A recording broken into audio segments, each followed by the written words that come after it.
বরাবরের মতো চলে আসছি আমরা গাছ রোপণে। তো আজকে আমরা এই গাছটা নারিকেল গাছ, এটা রোপণ করব শহীদ ওসমান হাদির জন্য। তিনি ন্যায় ও ইনসাফের দীর্ঘদিন লড়াই করে পরে ইয়ে থেকে হয়েছে। তো আমরা দেখেন একটু ক্যামেরাটা দিকে যে এই গাছটা একেবারেই শহীদ ওসমান হাদির মতোই চেহারাটা, সেই লাল টকটকে প্রায় ওসমান হাদির মতো। ক্যামেরাটা দিকে কাছে দেখাও যে একবারে শহীদ ওসমান হাদির মতোই গাছের চেহারাটা।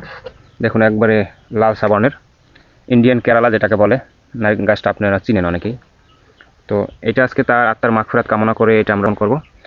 এটা এখান থেকে যত ফল হবে মানুষ খাবে, আমরা খাবো বা অন্য কেউ খাবে।